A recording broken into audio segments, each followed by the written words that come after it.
Anak ini menemukan harimau kecil di jurang hutan hujan tropis.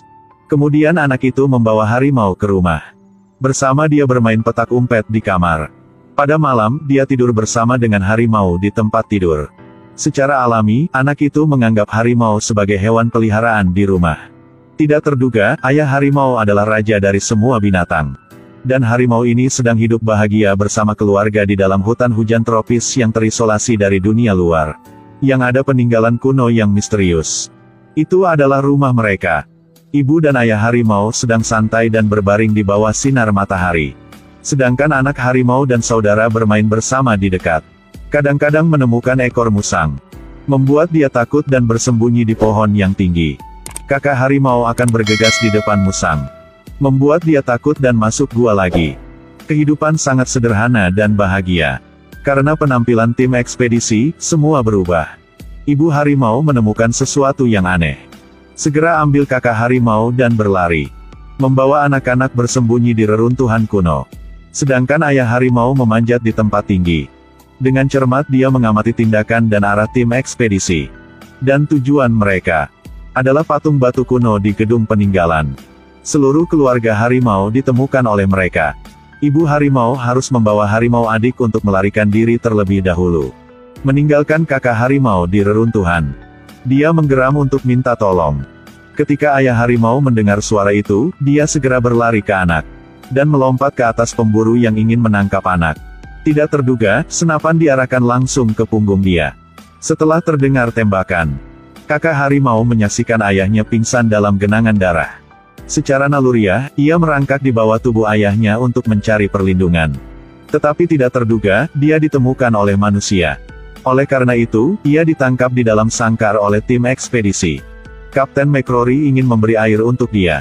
Tetapi dia tidak mau. Sebaliknya, ia melihat jari tangan dia sebagai puting susu dan menyimpan. Kemudian mereka membawa rampasan. Kembali desa. Tetapi mereka ditemukan oleh polisi bahwa mereka diam-diam mengangkut patung batu. Dan Kapten MC Rory ditangkap. Sedangkan kakak harimau disimpan di desa ini. Di malam hari, ibu harimau bola-bali di sekitar desa. Dan menggeram terus-menerus memanggil anak. Kakak harimau mendengar geraman dari ibu. Dia ingin lari dari sini. Tetapi dia ditahan oleh rantai besi. Orang di desa menemukan ibu harimau dan membawa obor api. Lempar ke arah dia dan mengusir ke hutan. Pada hari berikutnya, kakak harimau itu dijual dengan harga murah. Untuk sirkus lokal. Pada saat dia dibawa pergi oleh sirkus. Ibu harimau mengejar mobil. Karena ini adalah kesempatan terakhir. Dia semangat melompat ke mobil. Terus-menerus menggigit peti kayu. Tetapi dia ditemukan oleh pengemudi. Pengemudi terus memutar setir. Ibu harimau tidak sempat berpegangan dan jatuh dari mobil. Mendengar geraman dari kakak harimau. Ibu harimau berusaha bangun dalam kesulitan. Pada akhirnya, dia dengan adik harimau, melihat mobil yang membawa harimau kakak pergi. Sekarang harapan terakhir sudah hilang. Setelah harimau kakak mencapai sirkus. Dicengkeram lehernya oleh pelatih hewan dan diangkat tinggi-tinggi. Dia memamerkan taring dan cakarnya untuk mengancam orang di depan. Orang lain akan menerima harimau ini. Tetapi lengan dia digigit oleh harimau. Kekuatan anak harimau terbatas, jadi tidak cukup kuat untuk melawan. Dia didorong ke tanah dan dipukuli. Seekor harimau besar di samping sudah biasa dengan pemandangan ini. Setelah dia pergi, dia melempar anak harimau ke kandang besi. Kakak harimau mencari bantuan dari harimau besar di sebelah. Tetapi keliaran dia sudah hilang. Kakak harimau harus berbaring di kandang besi dan mengingat ibu. Dan sekarang kapten tim ekspedisi McCrory juga telah dibebaskan. Harimau adik juga siap bertemu dengan bahaya. Harimau kecil ini sedang bermain di hutan. Dia mengejar kupu-kupu dan berlari di depan jaring. Ia mulai bermain dengan bel aneh yang terpasang di jaring. Ibu harimau mengaum memperingatkan. Tetapi anak harimau itu sangat kecanduan bermain sehingga dia lupa jalan pulang. Tidak perhatian, dia memasuk kepala ke dalam jaring. Bel di jaring terus berdering. Anak harimau takut dan semangat berjuang. Akhirnya terlepas dari jaring. Dan buru-buru berlari ke arah ibu. Kemudian, tidak lama, manusia datang ke sini. Ibu harimau siap membawa anak keluar dari sini. Pada saat melewati hutan bambu. Tidak perhatian, jatuh ke dalam perangkap manusia. Harimau adik segera berlari ke arah ibu. dan melihat ibu ditahan di lubang yang dalam. Dia mendengar suara anak sedang memanggil dari atas. Ibu harimau semangat melompat ke atas. Tetapi lubang ini sangat dalam. Harimau adik tidak sabar untuk selamat ibu. Tidak perhatian, juga jatuh ke dalam lubang. Setelah itu, ada suara manusia yang jauh. Harimau adik buru-buru bersembunyi. Dan jaring ditempatkan di depan lubang. Ibu harimau sangat takut. Beberapa hari kemudian, jaring itu tiba-tiba jatuh ke dalam lubang. Ibu harimau dan adik harimau segera naik ke sana untuk keluar. Manusia angkat senjata mengejar ibu harimau dan anak. Mereka mengejar ibu harimau dan anak itu ke area yang luas. Pada saat ini beberapa orang yang duduk di gajah muncul. Ibu harimau mengerti sekarang sangat bahaya. Dia menggerogoti anak di mulut dan menyembunyikan dia di celah batu. Kemudian kembali ke tempat tadi. Untuk mendapat perhatian para pemburu. Harimau adik sangat khawatir, jadi dia keluar untuk melihat ibu. Ibu harimau ditemukan oleh para pemburu. Seorang pejabat berpakaian indah mengangkat senapan. Bertujuan langsung ke arah ibu harimau. Selanjutnya suara tembakan. Harimau adik sangat takut dan masuk dalam. Pejabat tinggi berjalan di depan ibu harimau. Menginjak di badan. Siap berfoto. Tapi mereka tidak memperhatikan luka di telinga harimau. Pada saat ini, tiba-tiba ibu harimau berdiri. Dan langsung berlari ke hutan. Harimau adik juga ditemukan dan dibawa pulang oleh anak laki-laki Raoul. Pada pagi, dia bermain bersama dia. Pada malam mereka tidur bersama. Anjing di rumah berpikir itu mudah untuk diganggu. Selalu mengejar dia sepanjang hari. Akhirnya dia digigit oleh harimau sampai mati. Ibu Raoul berpikir harimau ini sangat bahaya. Jadi dia tidak peduli dengan gangguan anak laki-laki Raoul. Dan membawa harimau di arena binatang yang kejam. Sedangkan, harimau kakak disimpan di kandang besi sepanjang hari. Walaupun daging sapi segar, ia tidak makan atau minum. Jika terus seperti ini, dia tidak bisa tahan.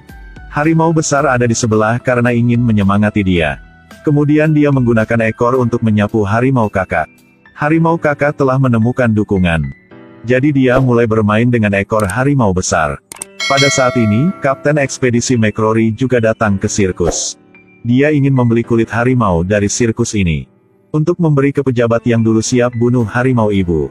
Tidak terduga, dia bertemu harimau kakak. Harimau kakak membuka mata lebar-lebar, sepertinya dia mengenali. Jadi MC Rory tambah bayar untuk sirkus. Semoga orang di sirkus bisa menjaga dia dengan baik. Kemudian mereka melihat harimau tua besar di kandang di sebelah. Oleh karena itu, dia dipindah kandang. Di kandang untuk harimau besar. Sekaligus harimau besar menjadi kulit harimau. Beberapa tahun kemudian, harimau kakak telah dewasa. Setiap hari dia dipaksa untuk menerima pelatihan dari sirkus. Kalau dia salah atau memberontak, dipukuli secara brutal oleh semua orang di sirkus. Hal ini menyebabkan kehilangan karakter liar. Tidak ada keagungan raja binatang buas di hutan. Sedangkan harimau adik menjadi raja di arena binatang. Menjadi titik fokus kesenangan pejabat tinggi dan bangsawan kaya. Orang di arena menemukan sirkus. Siap untuk dua saudara harimau saling membantai. Dua harimau berkelahi di arena binatang. Sebenarnya mereka bersaudara. Harimau kakak terkunci di kandang sirkus selama bertahun-tahun. Dia hilang karakter liar sudah lama. Ketika dia melihat harimau sangat agresif di depan. Dia tidak mau bertarung. Oleh karena itu, cepat kalah. Pada saat ini, mereka menyadari. Sama seperti ketika mereka masih muda. Mulai bersama bermain di arena binatang. Penonton melihat kedua harimau menghentikan pertarungan. Kemudian mulai melempar batu ke harimau. Orang di sirkus mengusir harimau. Mau mereka marah. Harimau adik kejam ketika melihat harimau kakak diganggu. Segera bergegas menggigit lengan orang di sirkus. Semua orang melihat situasi itu. Buru-buru buka gerbang besar arena binatang. Karena panik, mereka lupa mengunci pintu. Orang ini mengangkat pistol dan arah ke harimau adik. Harimau kakak langsung bergegas mendorong dia jatuh. Selanjutnya, dua saudara harimau melarikan diri dari arena binatang. Penonton panik dan lari. Tetapi dua harimau tidak mau menyerang manusia. Cepat berlari dari sini. Harimau kakak berlari kembali ke kandang besi. Harimau adik melihat itu, dia mengaum dan memanggil kakak. Ikut dia. Akhirnya, harimau kakak sudah berani mengambil langkah pertama keluar dari sangkar besi. Kemudian kedua saudara itu berubah menjadi bandit hutan. Sering mencuri makanan dari mobil yang lewat. Bahkan bergegas ke rumah penduduk untuk membongkar atap. Akhirnya naik truk pengiriman daging babi. Dan makan semua daging babi. Kadang-kadang harimau kakak lakukan sirkus untuk harimau adik. Harimau adik sangat suka dan menonton pertunjukan dari harimau kakak. Di masa depan, kehidupan bahagia dan bebas di hutan dimulai. Kedua bersaudara itu diserang oleh manusia. Kedua bersaudara harus lari ke hutan. Mereka telah menemukan jejak kehidupan dulu. Dan manusia juga mengikuti mereka. Mereka menuangkan bensin ke seluruh semak-semak di sekitar hutan. Siap guna api besar untuk memaksa saudara harimau keluar. Api berkobar dan dengan cepat menyebar ke arah hutan. Sangat cepat, api mengelilingi kedua bersaudara harimau. Mereka tidak bisa berlari. Pada saat ini, harimau kakak maju ke depan. Dia tidak takut api lagi. Melompati api. Tetapi harimau adik masih takut. Oleh karena itu, harimau kakak melompat ke arah adik. Dia mendorong harimau untuk melompat. Kali ini adik mengikuti jejak harimau kakak. Melompat api. Semua hal ini dilihat oleh Kapten Ekspedisi McCrory. Dia tidak percaya bahwa hewan juga memiliki sisi manusianya sendiri. Anak laki-laki Raoul menemukan harimau di hutan hujan tropis. Harimau adik juga tahu Raoul.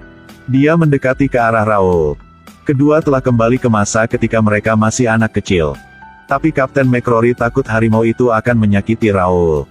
Harus ambil senapan dan mengarah ke sana. Pada saat ini, dia baru tahu. Harimau kakak di sebelah dan sedang melihat dia. Kapten McCrory harus buang senapan di tangan. Dan anak laki-laki Raoul juga melepas kalung di leher harimau adik. Resmi membebaskan. Harimau kakak mendekati McCrory. Sama waktu dia masih kecil. McCrory melihat harimau kakak. Dan minta maaf. Kemudian dia dan anak Raoul mengucapkan selamat tinggal pada dua saudara harimau. Mereka sudah kembali rumah. Akhirnya, mereka bisa bertemu dengan ibu. Dalam kehidupan ini, banyak orang ingin memuaskan keinginan. Karena memuaskan ketenaran. Ingin mendapatkan kekayaan secara ilegal. Sudah membunuh banyak binatang liar.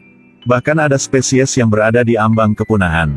Saya di sini untuk memanggil semua orang. Tolong lindungi satwa liar. Lindungi ekologis alami. Karena setiap kehidupan perlu dihormati.